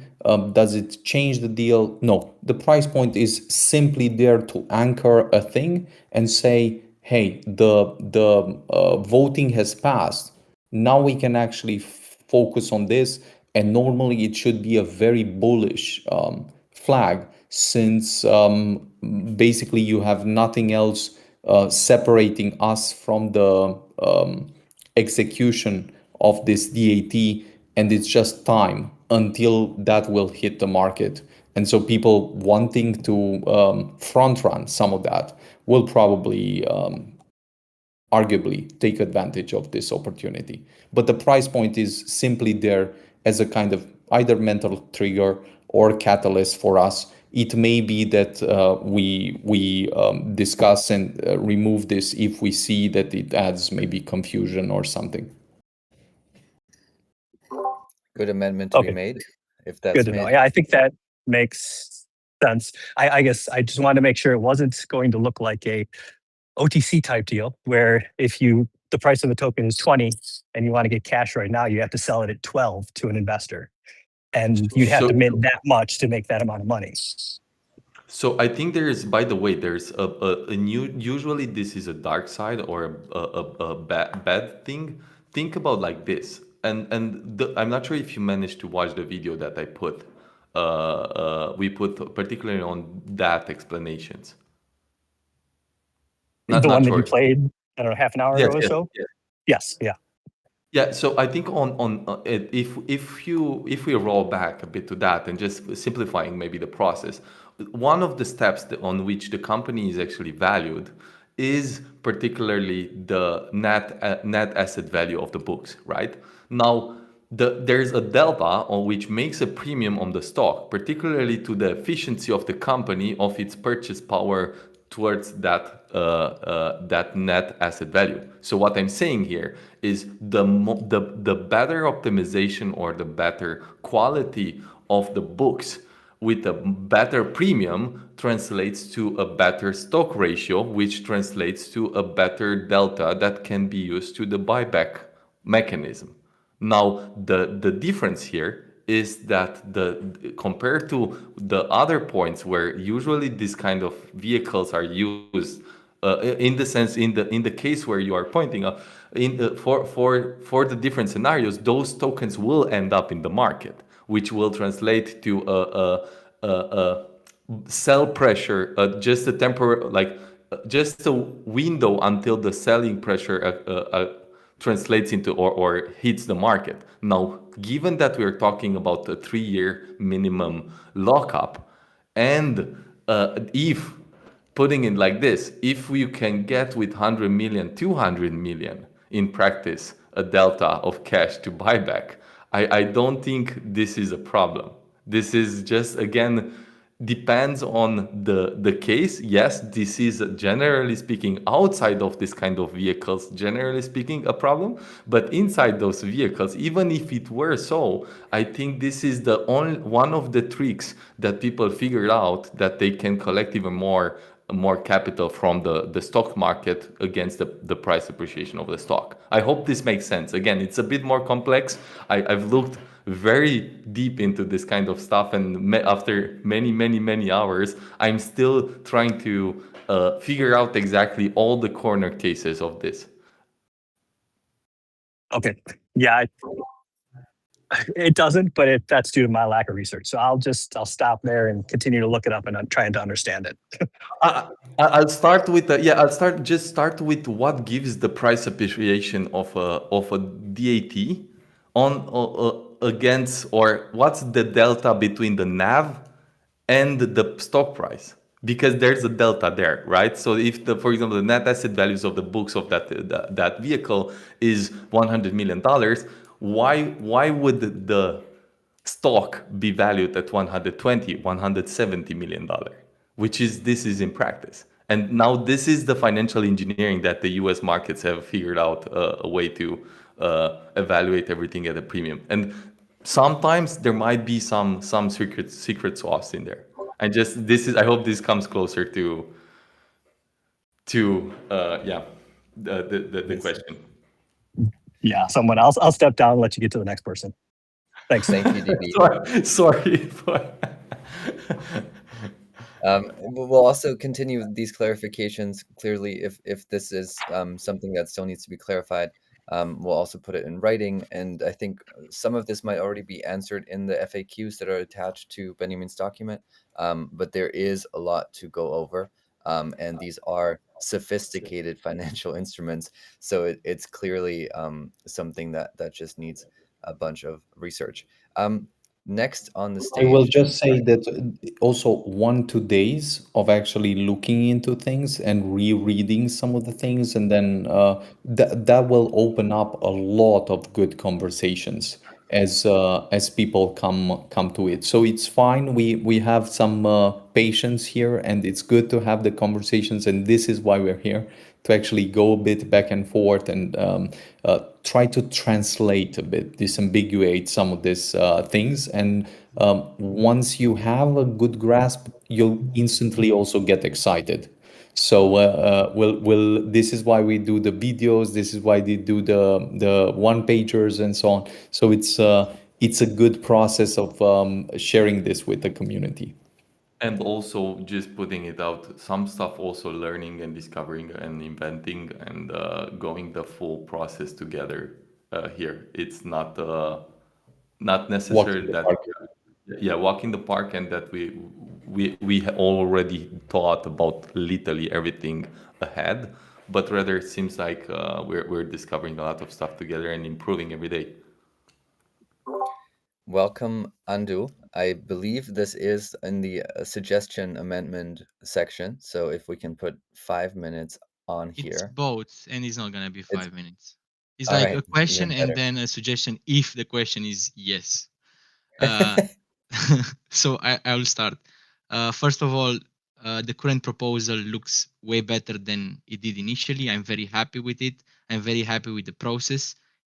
I want to tell you like great job with that, and thank you for being open to so much feedback. And now it's time for my question. I'm not an expert in these things. I try to research a lot in the past 2 weeks, but again, I don't really know a lot about this. But you probably expect what I'm gonna say. Can these three steps for date, ATF, and fundraising be like a DAO vote, governance vote? Why I'm saying this? It will make things way more clear for the community, and it will be easier to trigger something when you have a vote alone. Like, guys, are you? These are the things, the deals, the whatever. Does the stakeholders, the community agree for the foundation or for the labs to take this step into this direction? And that will for sure trigger if it passes, because again, it means that it's gonna happen, and then there will be a roadmap release and so on. But I'm not sure if it's legally possible, and if you can separate them and basically tell details and put them up to a vote um, with the community. So that's the sort of question suggestion. Yeah. So first, again, it's really great, and we very much appreciate the conversations, times, and feedback that we've received on all possible channels, private channels, public channels, some forums, and so on. So very, very much appreciate that, and to you, Andu, and all the different people that have added context on this. Second, on this, the question is a bit of a chicken and egg problem. So in some sense, we want something, which is the egg, and in some other sense, we want something else that should precede the egg, which is the chicken. And so what we need, what we end up with is we will offer as much clarity as possible on the matters, on each of them, clarifying what would be the triggers, how they would be done, what are the steps that would be done, and then we'll probably open it up to the community for a vote, because there's also one key point here, which is if we lose once we've clarified the steps and the triggers, I think things will be very, very straightforward from that standpoint. Like it's clear what triggers what, it's clear how we'll move forward and so on. So that will provide the transparency and alignment with the community. On the other hand, there's an element of timing and disclosures that cannot be done legally and compliantly with this type of instruments in a way that doesn't jeopardize the deal. So it's always a fine line. Even what we're doing right now, no one else has done it in this way, and so we're taking the risks, making the steps of actually sharing this, because I don't believe there's a different way, and we want everyone to be on board. We want everyone to share in this opportunity, and then I think how this will probably or potentially end up is will as we'll share the next few updates, things will become so clear that actually the updates respond to all the questions that you want, but then do not overcomplicate things with another conversation and another conversation, because if that happens, we might end up indeed in a situation where we lose the opportunity window, and that is what we don't want more than anything. So this is why we're taking actually the time getting to the conversations, hearing the feedback, and then we'll look for the best option we have to frame it, to position it, and to also make sure that if there's questions or open things that we should clarify and we've not clarified, we do that step first. We do that homework first, and then once we do that and we see that people are happy, at that point we know we're ready to actually proceed with the proposal for governance. Hope this adds a bit of context and clarity. Yeah, yeah, I'll it does. Sorry, go on. Yeah, I'll just add a bit of also just because it always feel easier to take one law at a time and propose and try to go and vote every time just the ones that you like and the one that you don't. But I think there's a reason why, generally speaking, there's a set. They come at the set as a package, and then also then going and having an amendment, deeper dive on that, then that's also generally the best practice. Yeah, but it's a harder trigger, for the community. Because if you have a vote like, guys, I'm gonna mint this, and this is gonna happen now, it will be a trigger. People will, again, I don't know if it's legal or what the implications are there, but if you tell people that this is happening now, so let's vote on it, there will be for sure a trigger, like in price, in volumes, and so on, to like And front run good, you it. mean? Yeah, in good. So I it's mean, easier to trigger the community and the market to get behind you with this. If you say like, okay, I'm gonna do this, and it's separated from everything, then by and presenting as a package. I I still I still I this is still very will worrying. no, I still will repeat one thing that has not been fully internalized. I don't think people have for now internalized what we're discussing about when we're discussing about the DAT. So, listing a company on the New York Stock Exchange and having that company own EGLD and having that company raise more money to actually buy more EGLD, that is on a different level of let's say bullishness, but we need to take it one step at a time. It's just that somehow for now this is not only not priced in, it has not been internalized, because once you internalize that, it's almost like the only question is, can I do something that can bring us closer to that, faster to that, and activate that type of flywheel, of course, compliantly, in a transparent manner, and as fast as possible. But that's I think during the next few days, once people sleep a bit on it, this idea will probably start to take shape more than almost any other idea, because of how much impact it can have. So yeah, just a bit of context. The rest, of course, markets will start to price in as they see something like this. They will start to price in. This is how markets work. But yeah, we'll probably take each of the things one step at a time. When they know, when people know very simply, like, this is the log supply, this is where it's going, this is what it's doing, and you see that the company has been announced or something. I think that's going to be, we'll probably come back a bit to the process, but I think that's going to be very, very exciting and bullish for the ecosystem. Awesome. Thank you, Andu. I hope this adds a lot. I also do see like kind of simple question, simple answer. It's been implied, but maybe we can make it explicit. The DAT, will it be a new one or an existing one? Is there a plan? I mean, might not be able to determine this yet, um, but maybe you can give a direction. And you already mentioned the listing of EGLD on the New York Stock Exchange. If you want to just quickly Yeah, maybe. so new one. clearly a new DAT, and the listing happens.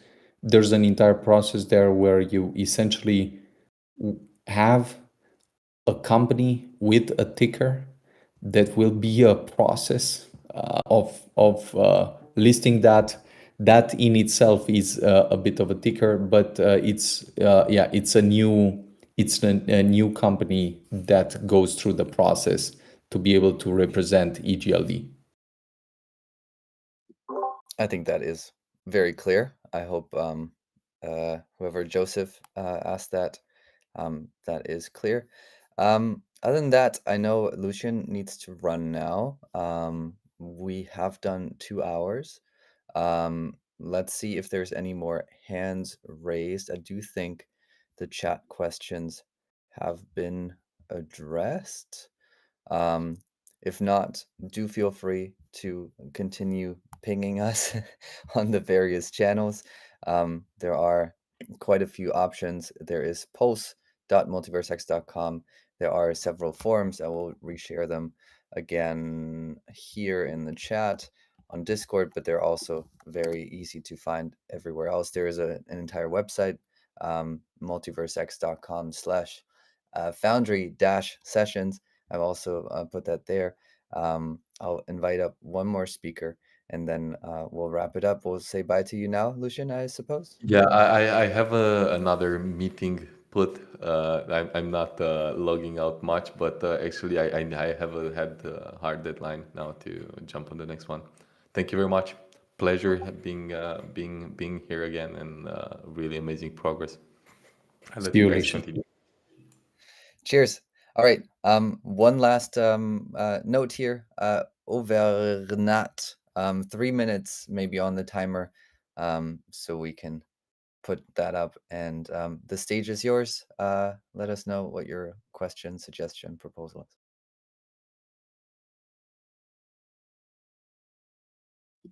You will have to unmute.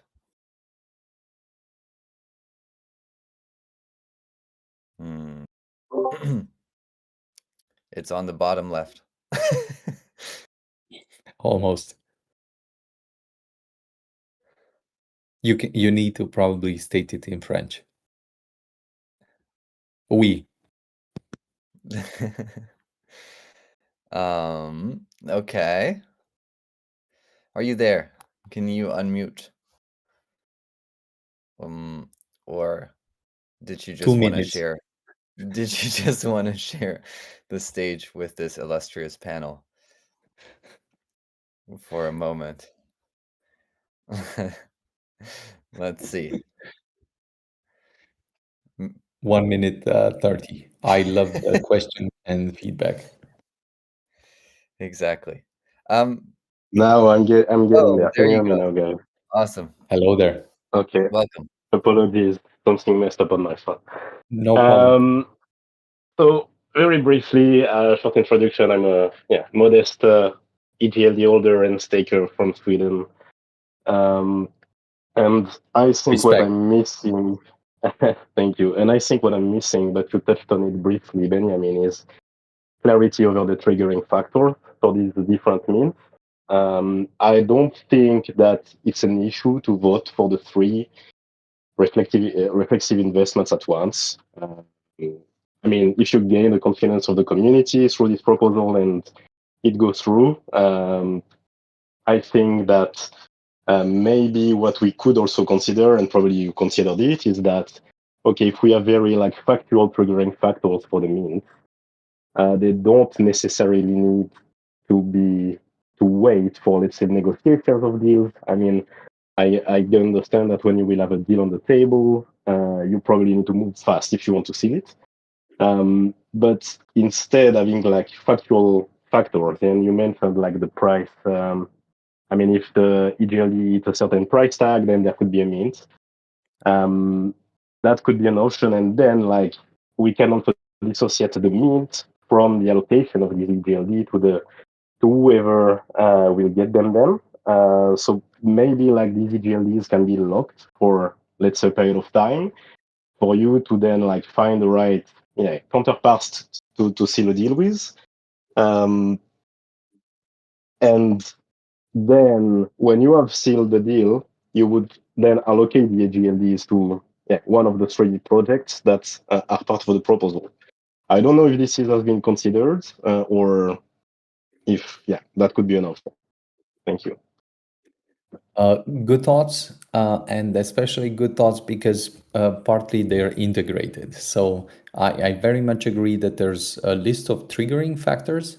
And second, just as a note, restating, the tokens will be locked either way.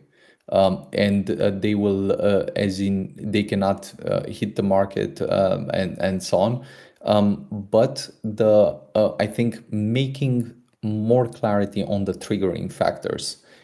This is what I read will almost add maximum possible confidence on the path ahead, on how things look, because this can be done very smart, very clear, and we'll spend some time during the next 1-2 days just specifically clarifying a few things on this front, and then we'll update this because I almost feel this is where the alignment will grow significantly because those triggering factors are in fact clear and aligned with the community. So a good point just on highlighting that it's this where the battleground lies. I hope this is all clear. Yeah, it is. I mean, indeed, that's a big question mark for the community. So good to know that you also have this on your radar, and we'll try your best to clarify it before the vote happens. So thank you. 100%, and thank you for being here. Great to see EGLD represented everywhere. So good to have you with us, Lucas. Awesome. Thank you so much. We hit a bit over 2 hours today. I hope there were a lot of clarifications, especially on the second part, like mentioned by basically everybody who commented or even answered on it. These are highly sophisticated and fairly new financial instruments that are it's a developing situation quite literally in every way legally, from a compliance standpoint and many other standpoints. So great questions, great to get the clarifications. We'll try to figure out which of these have actually not been answered already in the document that Benjamin shared. We'll also make sure this features prominently on the website and people can get there quickly. Maybe we will link it in the Agora post or something like this as soon as we have the revised version ready. And in general, make sure that all the questions and trigger points, for example, are very clearly defined before this is brought to a vote. Then, of course, if there are any other proposals, questions that you feel have not been clearly addressed or not clearly enough not clear enough answers for them, please do bring that to our attention. You can also DM me specifically on that kind of stuff. Anytime. My DMs should be open everywhere. Okay, I think with that we'll call it an evening. Such an early one, huh, guys? Easy days. Um, and the team will get back to work on integrating this feedback. Robert, last thoughts for on the day. Oh, it went well. That's cool. We are getting closer and closer. So tomorrow will be another interesting one to go all over again all the points and maybe open up and people will find out some other points in which we can discuss. I had a few DMs on Telegrams and a few discussions around fees and around the distributions, and people are getting the hang of it. They are even for the fees distribution right now on the transaction level, there are a bunch of protections that, let's say, do not enable horrendous attacks. We can get into those tiny bits of details any day long.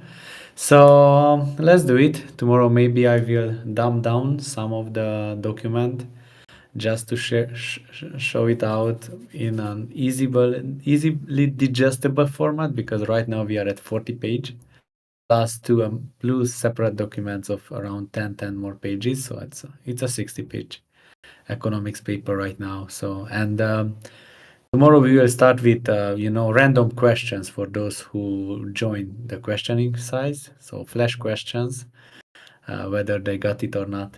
This is just a joke. Yes, We as a have test. As a test.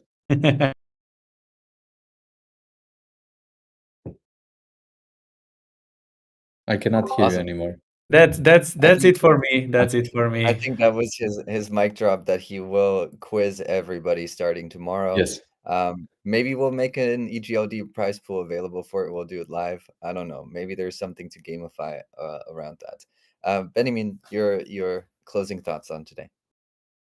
Huge appreciation goes to the team for pushing through the pain. It's crazy how much this let's say eats into the bandwidth of doing stuff, but actually this is also doing stuff. So we prize it so much that we need to go through this, and we want to go through it with you. So very much appreciate your thoughts, feedback, improvements. We This is why we also integrate them and process them. Please come with some more of that.